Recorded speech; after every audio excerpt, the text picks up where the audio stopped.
Majelis Taklim Nur Arina yang berada di kawasan Jalan Kelayan A, Banjarmasin Selatan menggelar tablik akbar wan doa bersama malam Rabu 19 Januari 2021.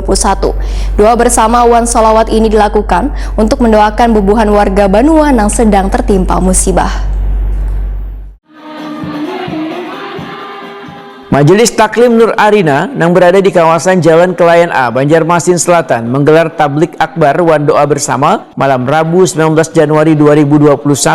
Habib Jen bin Smith dalam tausiahnya menyatakan kalau maksiat sudah merajalela, maka Allah akan menurunkan bala sebagai teguran agar manusia segera bertobat wan minta ampun padanya. Bala ini pun diturunkan tanpa pandang bulu karena seberatan orang akan merasakannya. Menurut Habib Jen bin Smith, musibah banjir yang melanda Kalimantan Selatan hendaklah dijadikan sebagai bahan introspeksi agar kedepannya kada bermaksiat kepada Allah Subhanahu wa Ta'ala. Manusia mampu, ujar Habib Jen bin Smith, menjauhkan maksiat dengan selalu mengingat Allah Subhanahu wa Ta'ala, yaitu memperbanyak istighfar wan sholawat.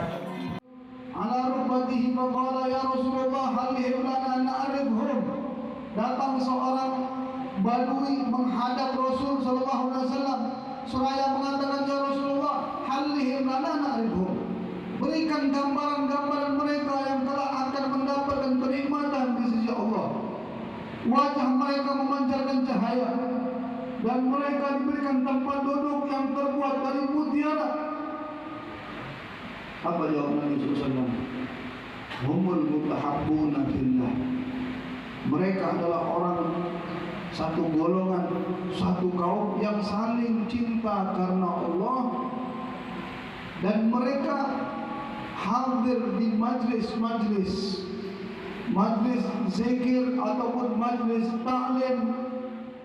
Ketua Majelis Taklim Nur Arina Banjarmasin bin Jaya Wetakuni Prima TV memandahkan doa bersama wan sholawat ini dilakukan untuk mendoakan bubuhan warga Banua yang sedang tertimpa musibah. Ketua LSM Forum Rakyat Peduli Bangsa wan Negara ini pun menyatakan musibah ini menjadi pelajaran bersama. Ini juga terjadi musibah yang kesekian kalinya selain dari COVID, yang adanya jatuh pesawat kemarin, dan ini juga terjadi banjir di mana-mana. Nah, mudah-mudahan harapan kita dengan adanya majelis ini, doa daripada juriat Rasulullah melalui Al-Habib Jen bin Smith dikabulkan, sehingga bala bencana yang menimpa bukan saja dunia, Indonesia, Kalimantan Selatan, khususnya Banjarmasin segera diangkat oleh Allah dan digantikan dengan kenyamanan dan kesejahteraan untuk kita.